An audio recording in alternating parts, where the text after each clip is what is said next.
Il est où ton père? Moi, je sais pas, j'ai jamais connu. Ça marchera jamais. Luc? Je suis ton père. Papa?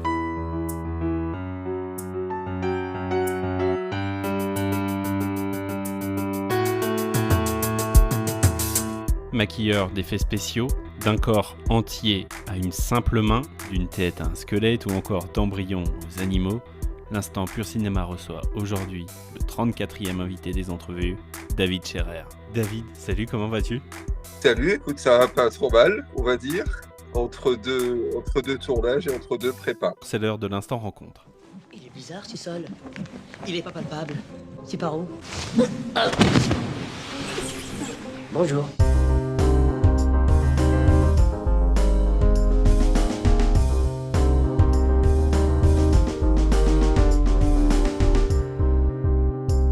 David, c'est quoi ton métier? À quel moment on t'appelle sur la production d'un film? Alors, mon job, c'est le maquillage d'effets spéciaux et on m'appelle en fait pour plein de choses différentes sur des tournages. Le, la chose la plus courante, c'est tout ce qui est maquillage de prothèses que tu vas rajouter sur des comédiens. C'est très très varié. Ça peut être d'anciennes cicatrices, ça peut être des maquillages de créatures, ça peut être des morts vivants, des choses comme ça. Mais on a aussi, parfois, c'est un tout petit peu différent. On peut nous appeler pour faire des reproductions de têtes, par exemple des fausses têtes, des mannequins, des faux cadavres, des momies et des accessoires spéciaux. C'est-à-dire, si tu as par exemple une séquence, bah, mettons, où tu vas retrouver un personnage qui a été transpercé, je dis n'importe quoi, par une épée, par exemple, on peut être amené à fabriquer cet accessoire, à fabriquer une fausse épée dans une matière très légère qui serait après fixée comme ça sur le comédien avec un harnais pour donner l'illusion qu'il a été transpercé, par exemple. Donc en fait, ça regroupe tout ce qui va des prothèses sur les comédiens, sur les acteurs directement, jusqu'aux accessoires. On va dire, c'est parfois un mélange entre l'accessoirisation, le maquillage, l'effet spécial de plateau. C'est assez varié, on va dire. Comment elle germe cette idée, cette envie enfin de maquiller et de fabriquer des prothèses, Ça, etc. c'est tout simple. En fait, l'envie, elle me vient quand je suis encore au lycée et que tous les week-ends, je loue des tas de films. Et moi, en fait, j'ai toujours été très attiré par le cinéma. Déjà quand j'étais petit, le film, en fait, qui va me faire vriller, on va dire, entre guillemets, c'est Les Dents de la Mer. Ça, à chaque fois, je le raconte, c'est le film, en fait, qui m'a le plus fasciné quand je l'ai découvert, qui m'a fait me poser le plus de questions. Je me suis dit, mais qu'est-ce que je viens de voir? Comment c'est possible, en fait? Comment est-ce qu'ils ont filmé ça? Comment est-ce qu'ils ont inventé ça? Comment on donne l'illusion qu'il y a un requin? Comment est-ce qu'on donne l'impression que tu as des gens qui sont en train de se faire bouffer, etc. Et du coup, je me suis mis à le décortiquer parce que moi, j'avais un magnétoscope chez mes parents et du coup, on enregistrait le film et je le repassais. Ouais, le retour arrière. Là, le retour arrière, des tas de fois pour essayer de comprendre en fait comment fonctionnait une scène, comment elle était montée, comment est-ce qu'il s'y prenait pour justement pour créer le suspense, pour te faire peur, pour comment il utilisait la musique et tout ça. Et ça, pour le coup, Les Dents de la Mer, c'est le film que j'ai le plus usé, on va dire, sur une bande VHS. Et du coup, ça m'a amené à vouloir absolument voir d'autres films un peu du même style. Et j'avais de la chance, j'avais un vidéoclub qui était vraiment pas loin du lycée. Et du coup, j'ai loué des tas de films. Des tas de films et tout. Et du coup, ça m'a à la fois permis, justement, voilà, on va dire, un petit peu de comprendre comment marchent les effets spéciaux, comment marchaient les effets spéciaux, parce qu'en plus, à l'époque, c'était que des films avec des effets réels. Donc, du coup, c'est encore une fois la même histoire. Je les décortiquais, je les regardais, avance, arrière, tout ça. Je repassais les scènes, j'essayais de comprendre. Et en même temps, ça m'a un peu forgé une cinéphilie. À force d'en voir, j'ai appris qu'un film de Dario Argento, c'était pas la même chose qu'un film de John Carpenter, que c'était pas la même chose qu'un film de François Truffaut, etc., etc. Donc, du coup, je me suis vraiment créé une passion pour le cinéma, mais plus spécifiquement aussi pour le genre fantastique horrifique. Ce qui va bien, ce qui va de pair après avec mon métier, quoi. Ben ouais, carrément, mais comment tu passes justement de voir ces effets-là à les fabriquer? Est-ce que voilà, est-ce qu'il y a des écoles? Est-ce que tu te formes sur le tas? Est-ce que voilà, tu contactes des gens et puis une sorte de bouteille à la mer et puis tu Alors avances au comme ça? début, ouais, la bouteille à la mer, c'était venu par le magazine Mad Movies. C'était, je m'exerçais en fait, j'avais trouvé, il me semble, ça s'appelait Science et Vie Junior. Ils avaient une rubrique, il me semble que c'était tenu par un gars qui s'appelle Pascal Pinto, et il expliquait comment, par exemple, faire un moulage d'une main avec de l'alginate, avec du plâtre et tout. Et j'avais trouvé ce magazine et je me suis mis en quête des produits qui étaient décrits dans le magazine. C'était un peu comme une petite liste de courses. J'essayais de trouver des magasins qui vendent, par exemple, du latex, qui vendent du plâtre, de la vaseline, des trucs comme ça, pour pouvoir fabriquer comme ça son propre moulage et se faire une main coupée en latex avec du coton et tout. Mais à l'époque, il n'y avait pas encore tous les tutos d'Internet. Donc, effectivement, je me suis vraiment formé sur le tas parce que malheureusement, aujourd'hui, tu fais deux manips sur Internet et tu trouves des tutos, tu trouves des boutiques aussi. Les produits, c'était pas, on vendait pas encore les gels de silicone qu'on a aujourd'hui, les produits pour encapsuler. Oui, tu pouvais pas te faire Non, livrer et tout ça en plus non, de non. ça, Là, il donc fallait que je trouve à Strasbourg, là où j'étais. Régulièrement, j'allais, je mettais toutes mes économies là-dedans. Et puis, et puis très candidement, voilà, j'ai essayé en suivant comme ça la recette, essayer de fabriquer une sculpture, essayer de fabriquer un moulage et tout ça. Et le fait d'être passé dans Mad Movies, en fait, ça m'a permis de rencontrer j'allais dire, un compatriote de Strasbourg, qui s'appelle Raphaël Ganziti. Et ça fait plus de, oh là là, ça fait maintenant 27 ans. J'avais rencontré ce gars, il m'avait rapporté un sac postal, énorme sac en toile de jute, rempli de revues américaines.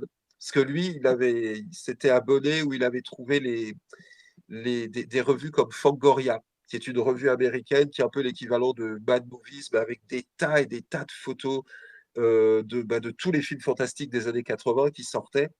Et du coup, j'ai eu une foule de documents. Moi, je comprenais pas, enfin, je comprenais un mot sur quatre en anglais, mais ça me donnait des tas et des tas de pistes et d'inspiration. Surtout, il y avait toutes les photos de tous les Freddy, des Vendredi 13. Il y avait, je me rappelle, la créature dans un film qui s'appelle Amityville 3D. Il y avait les photos de vampires, vous avez dit vampires. Enfin, c'était tous ces films des années 80-90. Je les avais là en photo devant les yeux.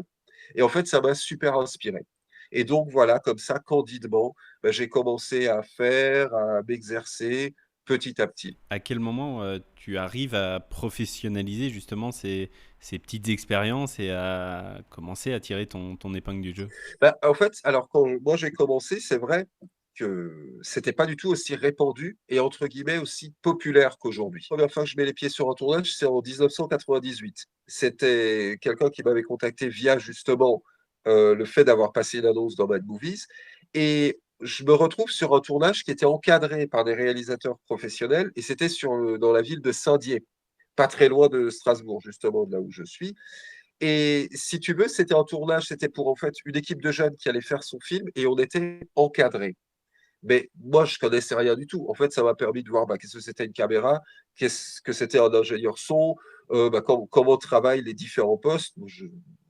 Voilà, moi, je débarquais là-dessus et on m'avait demandé de fabriquer un impact de balle avec de la cire et des petits tuyaux de sang pour faire saigner. Donc, moi, j'ai bricolé ça comme je pouvais, mais du coup, quand même, dans un contexte pro, ce qui m'a permis de comprendre qu'il fallait anticiper plein de choses, qu'il fallait se renseigner sur plein de choses, c'est qu'il fallait penser à autant d'installations, autant de démaquillage, à combien de temps il fallait pour activer un dispositif, combien de temps il fallait après pour nettoyer, pour refaire une prise, enfin, que du neuf pour moi. Moi, je ne connaissais pas du tout ça, mais en fait, ça m'a ouvert les yeux, on va dire. C'était pas réellement le premier tournage vraiment, on va dire, professionnel, c'était encadré, mais ça m'a au moins permis de prendre conscience de plein de choses et de me dire, il y a plein de trucs qu'il va falloir que je travaille, il y a plein de choses qu'il va falloir que j'anticipe, il va falloir que je me fasse un peu une espèce on va dire, que je me mette une sorte de rigueur pour pouvoir avancer et évoluer.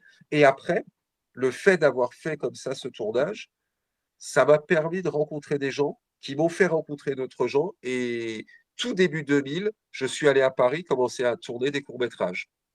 Et ça m'a permis de rencontrer des gens qui débutaient aussi. Du coup, j'avais par exemple rencontré, j'avais fait un tournage où j'avais fabriqué des. Je crois qu'il y avait une histoire de dents de vampires et de faux sang. J'ai rencontré une fille là-bas qui me disait, elle voulait être assistante réelle. Et elle m'a dit, si j'arrive à évoluer comme ça, ben, je te rappellerai dans quelques temps, suivant comment ça fonctionnera. Et en fait, ça s'est passé. Elle m'a rappelé pour une série qui s'appelait Boulevard du Palais, avec Jean-François Balbert. Et ça a été mes premiers travaux professionnels là-dessus, où je me rappelle très bien, il fallait fabriquer un doigt tranché. Donc j'avais moulé le doigt de mon père, parce que j'avais pas d'autre modèle sous la main. Et c'est les premières fois, en fait, où là, je pouvais travailler dans des conditions pro, c'est-à-dire où on te disait, voilà, on va tourner tel effet à telle date. Par exemple, on a une séquence qui se passe à l'IML. Voilà, il faut faire le maquillage ou mettons, le gars est autopsié. Le gars a pris genre une balle dans la tête, je sais pas quoi. Il s'est fait trancher la gorge, tous ces trucs-là. Donc, j'avais le réalisateur, le directeur de prod au téléphone. Voilà, ça m'a fait comprendre comment on travaillait avec un directeur de prod. Il fallait faire des devis et ensuite mettre ta petite liste avec ton timing. Voilà, moi, il me faudra 2 heures de préparation. Donc, on me faisait arriver 2 heures avant, je préparais le comédien et tout. Et après, un boulot en entrée dans un autre. Mais encore une fois, je te parle de ça, c'était début 2000. Moi, ça m'a permis d'évoluer de cette façon parce que par la suite, j'ai rencontré un directeur de prod qui justement me disait, c'est intéressant de rencontrer des nouvelles têtes. Et c'est là que je me suis rendu compte qu'effectivement, euh, à l'époque, il y avait peut-être que 4 ou 5 ateliers. Aujourd'hui, il y a beaucoup plus de gens qui font ça. Aujourd'hui, ça s'est presque démocratisé, le maquillage d'effets spéciaux. C'est beaucoup plus connu. À l'époque, ça l'était pas encore complètement. Mais je suis arrivé juste au moment où on commençait à avoir toute une vague de films gore. Il y avait je me rappelle, les À l'intérieur, Frontières, il y avait La Horde. Et c'est à partir de là où je me suis dit, il y a peut-être un petit créneau à prendre. Et du coup, j'ai pu récupérer comme ça, ce qui était super. J'ai pas eu pour ambition de me dire, tiens, j'aimerais bien essayer d'aller frapper à la porte d'un atelier déjà en place, des grands noms. Il y avait Jacques-Olivier Bollon, il y avait l'atelier 69, il y avait Jean-Christophe Spadaccini, tout ça c'était déjà on va dire, les cadors à l'époque. Mais je me suis dit, on sait jamais, peut-être que je peux essayer de trouver une petite place.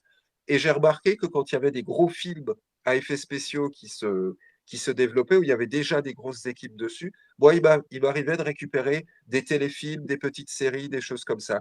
Et du coup, je me suis dit, mais finalement, ça, c'est peut-être un truc qui me va bien, qui me, qui me convient et qui me plaît, dans le sens où c'est vrai que quand tu dois diriger une grosse équipe, quand tu as un très gros boulot, énormément de choses à faire, bon, il faut aussi être un très bon chef d'équipe, il faut savoir bien t'entourer. Et je me suis dit, je sais pas, je vais essayer, j'arrive à me débrouiller tout seul, alors je me suis dit, bah, on va voir comme ça. Ce qui m'empêche pas, ce qui m'a pas empêché, et par la suite, de faire des boulots beaucoup plus importants où j'avais une petite équipe, où j'avais des gens pour travailler avec moi. Mais c'est vrai que, comme ça, de prime abord, je me suis dit, je vais essayer de graviter autour de plein de petits projets comme ça, et je pense que c'est quelque chose qui va bien me correspondre.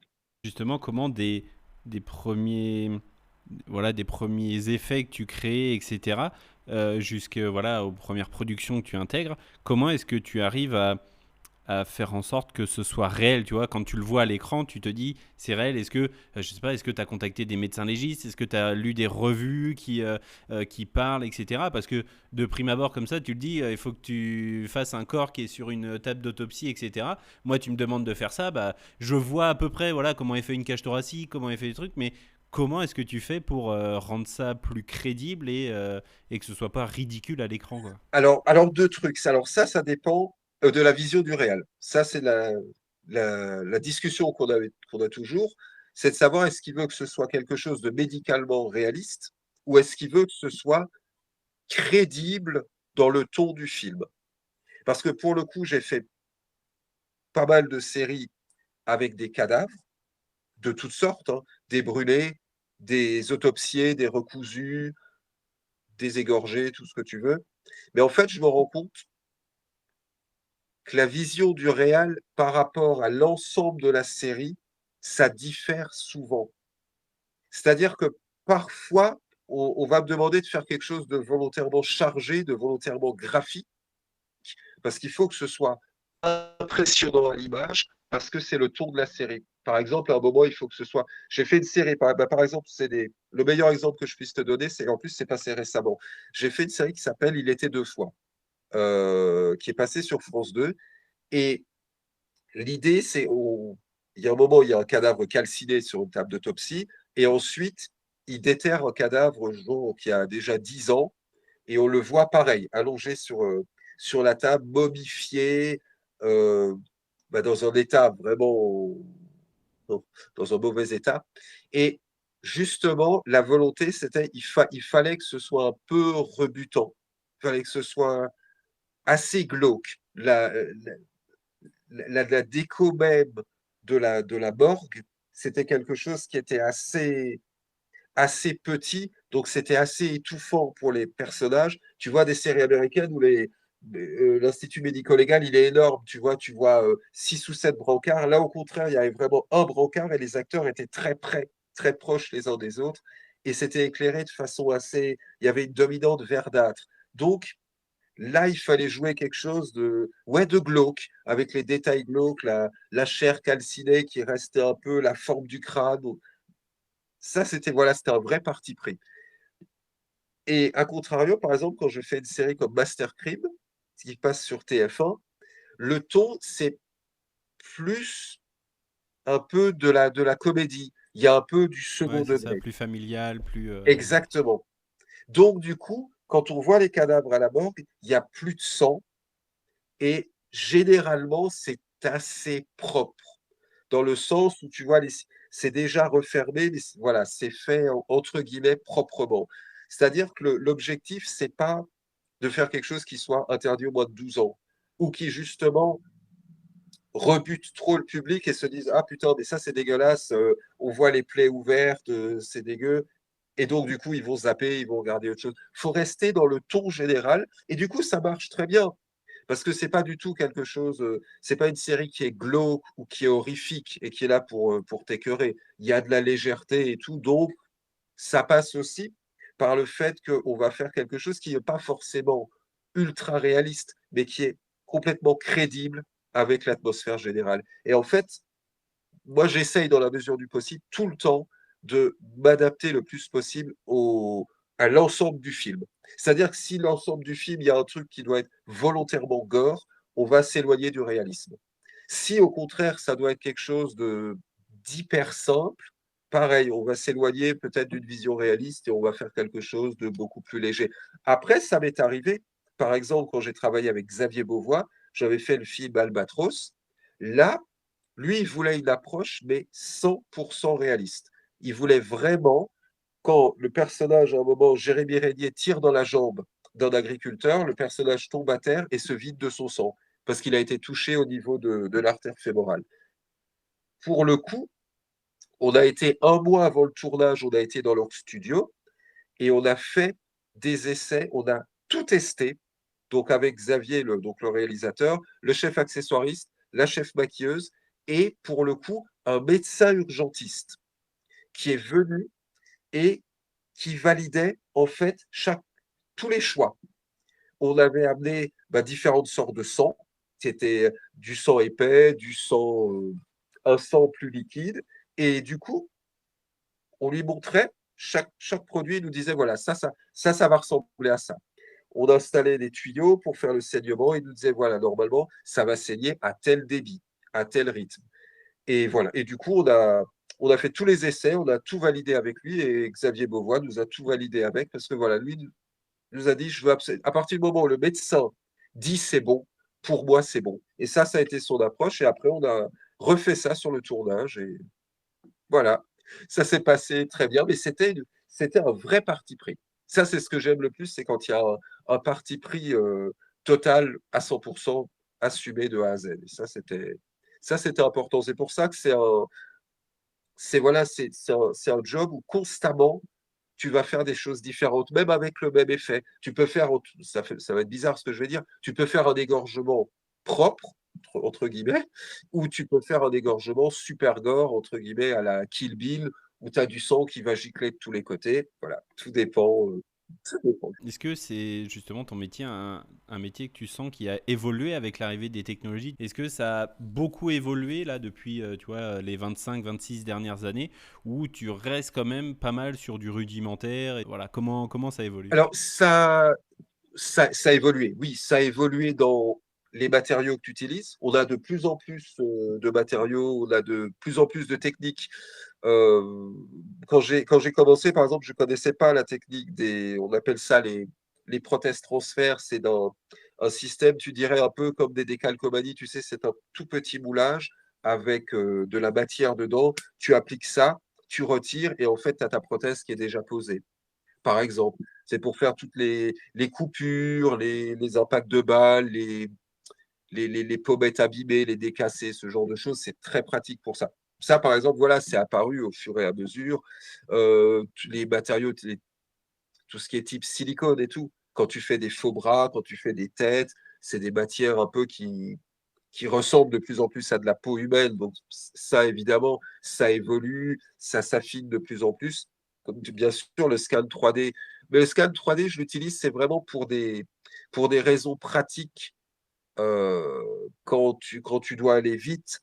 Et si par exemple, c'est un truc tout con, tu as affaire à peut-être un comédien un peu claustro, tu dois refaire sa tête, mettons, pour faire une tête coupée ou un cadavre à son effigie. Si la personne est effectivement se sent pas de rester pendant 45 minutes sous le silicone, les bandes plâtrées et tout, tu passes par cette solution-là qui est beaucoup moins contraignante pour eux.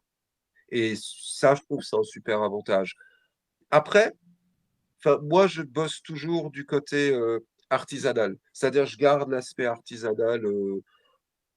La plupart des cas, ça reste voilà, du moulage. C'est des sculptures que tu moules, c'est du moulage d'accessoires, de la reproduction. Tu utilises des résines, des latex, des mousses polyuréthane, qu'est-ce que je sais. Enfin, plein de produits comme ça, c'est voilà, que tu fais à la main. Mais ça, je le garde le plus possible parce que comme je suis un très grand fan du cinéma des années 70-80, c'était l'époque où le cinéma, il se faisait justement à la main, on le fabriquait littéralement. Donc, moi, je vais toujours rester avec ces techniques-là. Des fois, je dis en déconnant, je me dis, je suis pas né à la bonne période parce que je pense que dans les années 70-80, je m'y serais bien retrouvé. Il y a des chances. C'est intéressant ce que tu dis, ça fait un peu comme moi en cuisine, tu vois, où bah, tu peux acheter des oignons surgelés ou des trucs surgelés, des poireaux surgelés, mais tu perds ce côté, tu vois, d'avoir le poireau entier et C'est ça. voilà, d'avoir le produit entier, de faire l'épluchage, de faire le nettoyage, C'est ça. Mais etc., c'est quoi. marrant ce que tu dis parce que maintenant, de plus en plus aussi, on peut, des fois, on peut acheter des prothèses toutes prêtes.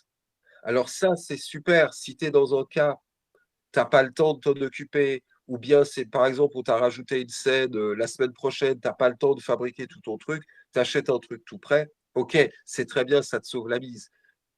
Mais dans la mesure du possible, même en me mettant à la place d'un réalisateur, moi, j'aime bien cette notion on fabrique vraiment une pièce unique pour un film. Même une simple cicatrice, même une simple blessure, normalement, on peut vraiment faire.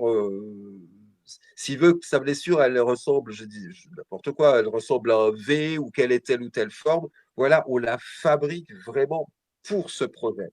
Et ça, c'est ce qui me plaît parce que encore une fois, comme ce que tu dis, c'est travailler la matière en entier. C'est pas juste se contenter, tu fais juste une étape. Là, tu fais tout de A à Z. Ça colle avec ce côté artisanal, je trouve. Place à la séquence express. Rassurez-vous, Madame Bourdelle, c'est français, c'est la police française.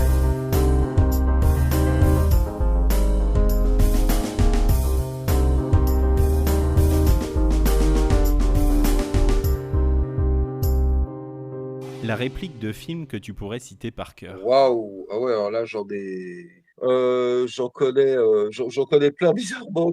Ça n'a rien à voir avec le cinéma d'horreur. J'en connais plein de Casino, par exemple, de Scorsese, où à un moment, De Niro fait dégager un mec de son casino. un mec avec un chapeau de cow-boy, il dit: «Vous allez me soulever ce mec et vous allez ouvrir la porte avec sa tronche sans que ses pieds touchent terre». Et c'est une séquence qui est très décalée, qui est très marrante. Mais Casino, après, j'ai un rapport particulier à ce film parce que c'est vraiment un film qui m'a énormément marqué pour plein de raisons, et y compris dans son approche de la violence et des effets spéciaux. Un cinéaste, acteur ou une actrice qui te ferait aller voir son film les yeux fermés. Le cinéaste Les yeux fermés de John Carpenter, acteur, actrice, Mads Mikkelsen. J'adore Mads Mikkelsen. Un film que tu aurais aimé découvrir sur grand écran plutôt que chez toi. Casino, voilà. Et en général, n'importe quel Scorsese. Et puis, plus généralement, tous les Dario Argento. C'est bateau comme réponse, mais ça, c'est vraiment des films qu'il faut voir sur grand écran. C'est vraiment des films de cinéma pur, donc évidemment. Est-ce que tu aurais un film justement que tu n'as pas vu et que tu gardes pour le voir sur grand... Excellente question. Le Eyes Wide Shut de Kubrick, que j'ai jamais vu. Et pas vu quand il est passé à la télé. Et je me dis, tant qu'à le découvrir, alors autant le découvrir sur grand écran. Je pense que c'est totalement adapté. Le film que tu recommandes toujours autour de toi. Il y en a plusieurs. Alors, dans mon genre de prédilection, l'épouvante à l'italienne, c'est Suspiria de Dario Argento. Après, j'en ai plein. Dernièrement, ce que je saoule tout le monde dans le genre horrifique, c'est Sinister et Kill List de Ben Wheatley. Ça, je suis fan inconditionné de ces deux-là. Et je crois que c'est tout dans ce que je recommande vraiment. On va changer d'univers, je vais t'amener dans le mien. Très bien. Le plat que tu rates à tous les coups. Je cuisine pas beaucoup, mais c'est pas peut-être certainement la pizza. Je l'ai jamais faite. Je parle d'une pizza maison, pas la mettre dans le four. Ça, je sais faire. Une pizza micro, tout ça, oui. Mais non, je pense à faire, non, je ne serais pas, malheureusement. Au contraire, le plat que tu cuisines le mieux. Et ben, malheureusement, je ne cuisine pas vraiment. Je sais pas bien ce que je vais dire. Je fais des plats tout prêts, ou bien c'est ma compagne qui cuisine. Et très bien d'ailleurs. Ton pire souvenir culinaire, ce serait quoi? Dieu merci, j'en ai pas des masses. Enfin, pire, on va dire, si, quand j'avais été dans un restaurant normalement italien et que j'ai commandé un plat de gnocchi. Je m'attendais à des vrais gnocchis, voilà, bien cuisinés et tout. Et c'était juste nul, un peu refroidi, on va dire. La dernière, ton plat préféré? Oh, j'en ai plein, j'en ai plein. J'aime bien toutes les spécialités régionales. J'ai pas un plat absolument favori, mais je suis très, très éclectique. Mais les spécialités régionales, oui. Oui, comme venant d'Alsace, j'aime bien les plats typiquement alsaciens quand même. Place à l'instant rewind. Marrante, putain de merde. Une voiture toute neuve avec toutes les options. Regardez ça, elle est niquée. Elle est complètement niquée. Oh, oh, oh.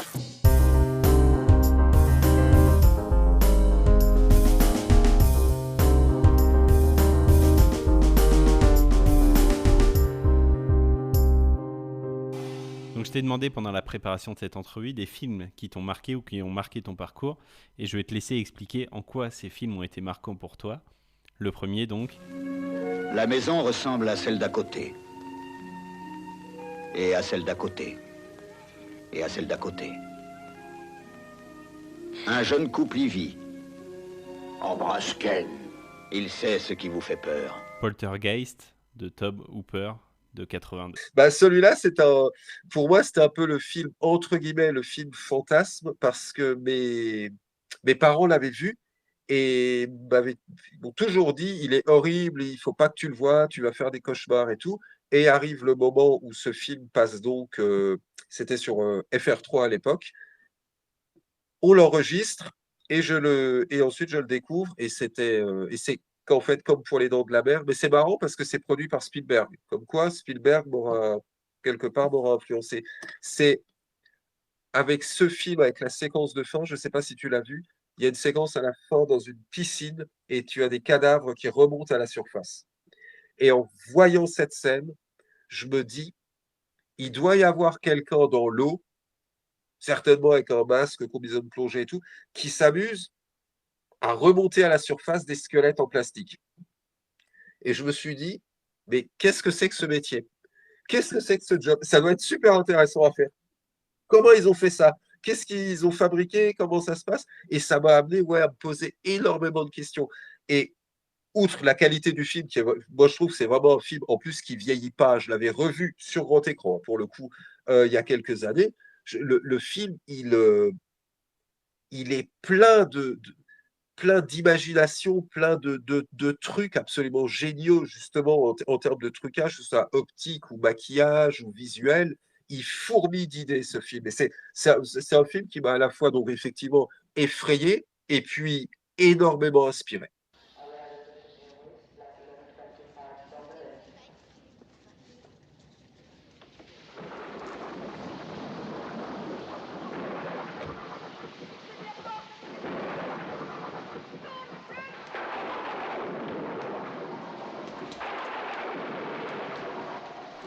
Tu en parlais, Suspiria, Dario Argento de 77. Ben voilà, bah oui,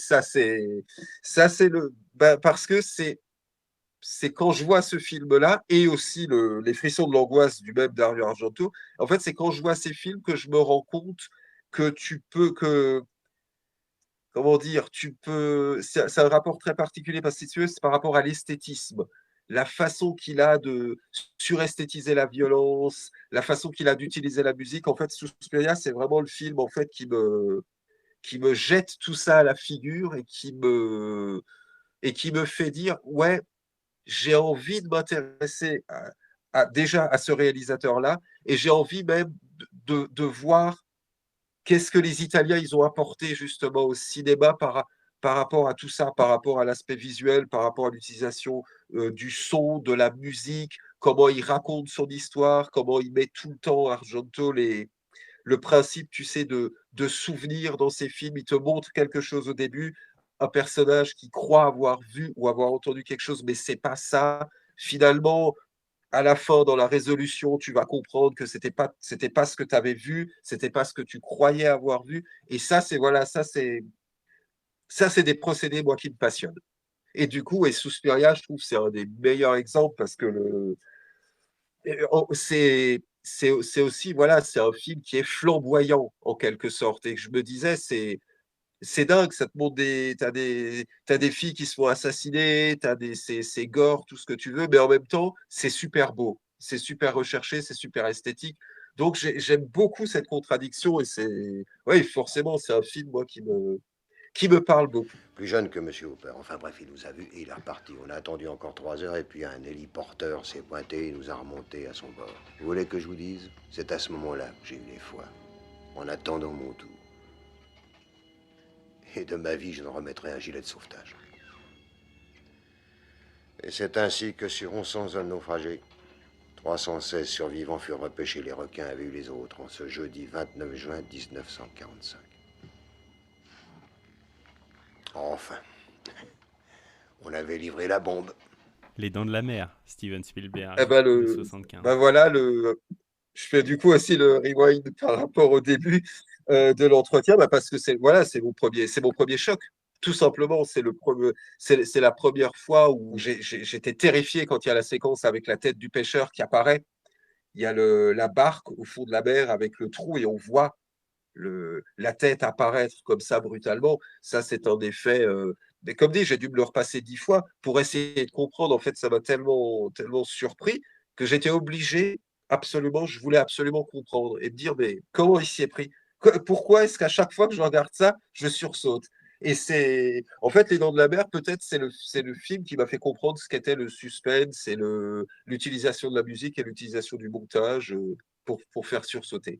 Après, il y en avait d'autres, mais ça, c'est vraiment, je pourrais citer les Hitchcock et tout ça. Mais là, c'est le premier qui m'a fait ça. Non, je dis pas que j'aurais pas suivi le même chemin si ma mère avait été encore vivante quand j'étais gosse. Parce qu'en tôle, ils vous disent tous ça. Qu'est-ce que tu veux? J'étais foutu d'avance. Non, non, pipeau, tout ça.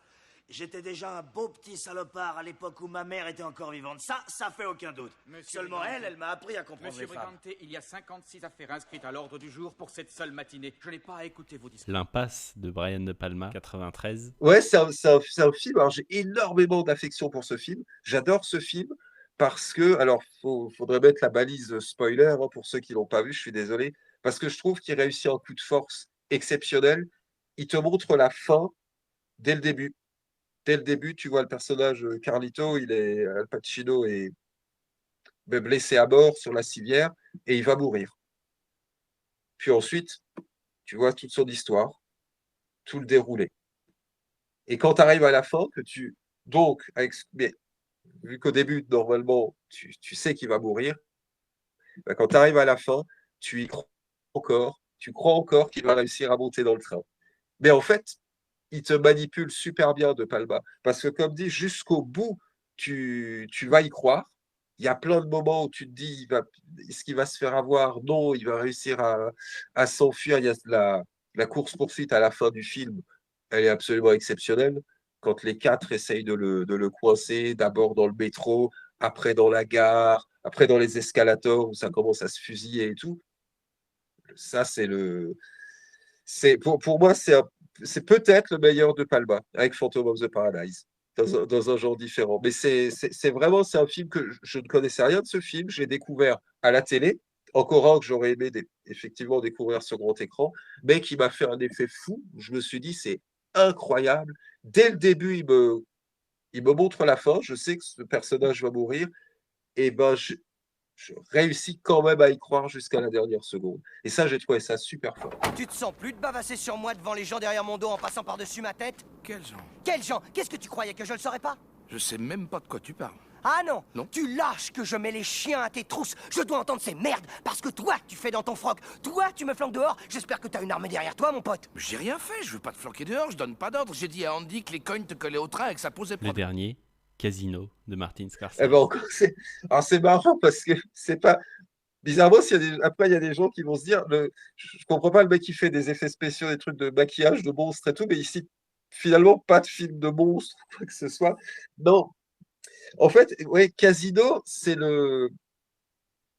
déjà le côté flamboyant, la mise en scène de Scorsese, bon, ça c'est bateau de dire ça. La façon dont il filme la violence, la façon dont il rend la violence impactante. Et surtout le fait qu'à chaque séquence de violence dans ce film, il la filme et l'aborde avec un point de vue et une façon différente. Il y a des trucs, il y a des astuces, il y a une séquence absolument dégueulasse que tu pourrais trouver dans n'importe quel film d'horreur d'aujourd'hui, où ils éclatent la tête d'un mec dans un étau. Et en fait, s'était fait la réflexion en discutant avec un chef opérateur, justement, il me disait, mais tu vois, pour ne pas rendre la séquence ultra gore, que ce soit une bouillie sans nom, il a choisi, lui, de l'éclairer au néon. Il a, entre guillemets, cramé le truc. Ce qui fait que c'est suréclairé. Et du coup, tu n'as pas tous les détails trop dégueulasses, entre guillemets. Il y a le fait aussi que pour moi, c'est peut-être le meilleur rôle de Sharon Stone. Je la trouve absolument incroyable dans le film. C'est absolument génial le parcours comme ça de cette femme, ce qu'elle en a fait, je trouve ça super. Et une des meilleures utilisations de la musique, parce qu'il y a House of the Rising Sun des Animals pour toute la séquence de fin, quand il y a toutes les exécutions, on voit tous les mecs tour à tour se faire flinguer, puis la musique s'arrête au moment où Joe Pesci et son frère sont dans les champs de maïs avec ses anciens complices, enfin ses complices, mais complices vu qu'ils vont le défoncer, lui et son frère, à coup de batte de baseball. Et en fait, la musique s'arrête exactement au premier coup de batte de baseball. Et après, tu n'as plus du tout de musique. Ils te montrent la séquence où ils se font tabasser à coup de batte de baseball et tu n'entends que le bruit métallique des battes sur les bonhommes. Et je trouvais ça d'une violence incroyable. Et je me suis dit, c'est dingue comme tout d'un coup, alors que les mecs, ça reste des gangsters, donc ça reste des enfoirés, mais ils réussissent quand même à te créer une empathie où tu te dis, putain, ah merde, c'est quand même rude ce qui arrive au mec, merde alors, quoi.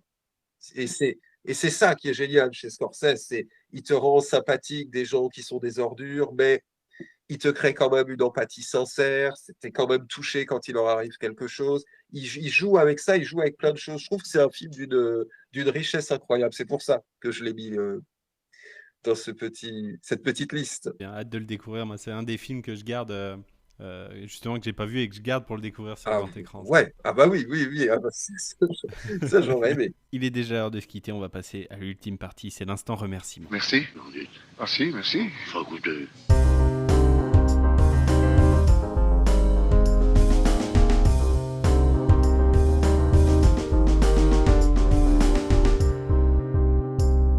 Qu'est-ce qu'on peut te souhaiter pour cette année, pour 2026? Bah, écoute, si ça peut continuer un peu comme 2025, qui avait déjà continué comme 2024, etc. Ouais, écoute, si je peux toujours continuer un peu à tourner, c'est bien.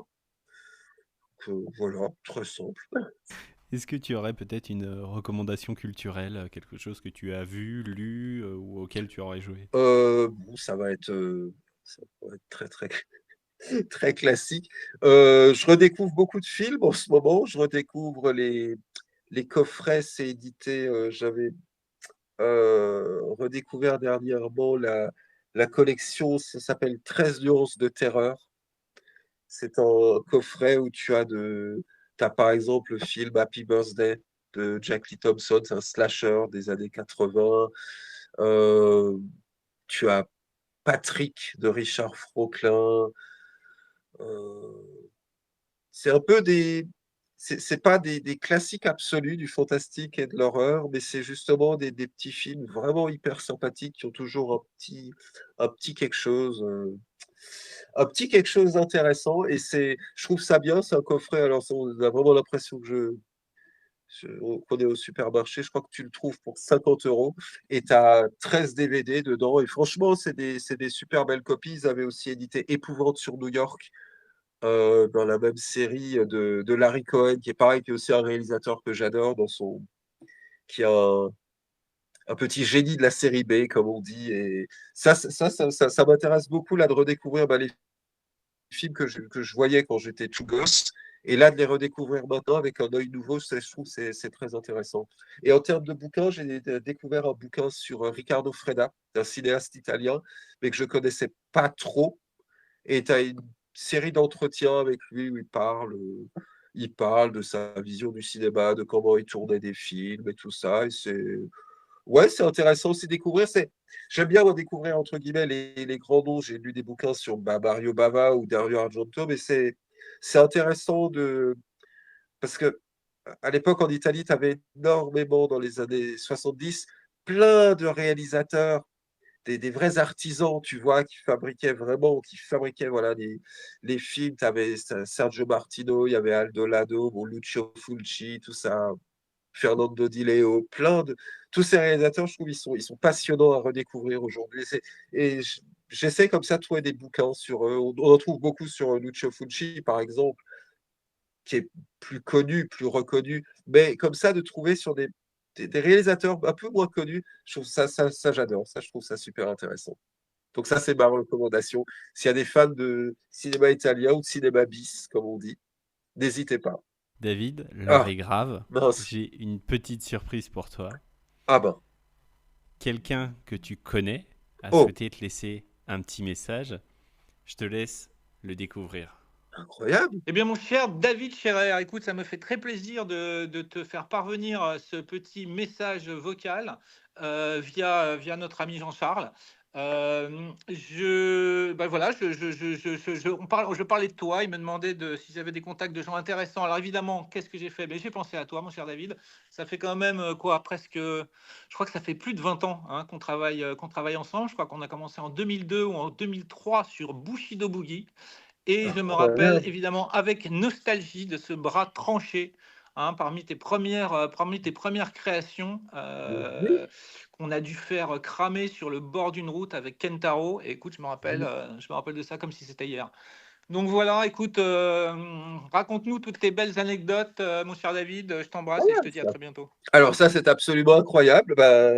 Mon cher ami Quarks, qui me rappelle un sacré souvenir, effectivement, de tranchage de bras et de décapitation sur un comédien cascadeur qui s'appelle Ken Chung. On a décapité au sabre. Et oui, on en a fait des films, on a fait une sacrée série avec Alex. Et dans quelques jours, il y aura la projection technique de son tout dernier, qui s'appelle Les âmes en peine. Il y en a eu là-dedans de la création de la prothèse et des choses, je pense, visuellement assez fortes. C'est- on se fera l'idée, mais oui, je pense que ça va être très, très, très, très surprenant. Génial, petit message donc de Quarks, réalisateur qui était venu en interview. Il était à ta place même en entrevue en saison 2 du podcast et on est actuellement en saison 4. Écoute, n'hésite pas si tu le vois à le saluer de ma part. Ce sera fait avec grand plaisir, avec grand plaisir. Eh bien David, merci infiniment pour ton temps, merci pour ta confiance, merci de t'être prêté au jeu. Un immense merci également à Quarks pour son message. Et puis, écoute, je te souhaite le meilleur, bonne continuation et à très vite. Merci infiniment, merci Quarks et merci beaucoup à toi. C'était un plaisir en tout cas. Il y a quelqu'un? Non, il n'y a personne. Ah bon? Je vous l'avais dit que vous me le paieriez.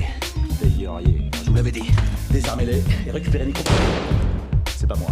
C'est qui alors? J'ai vu, je sais qui c'est, mais je dirai rien. Vous savez découper une sole, un loup, un turbo? J'ai des notions mécaniques. Bon, tout le monde règle sa montre. Mission, quelle heure est-elle? 14h12. Midi 5, parfait. Arrivée d'air chaud.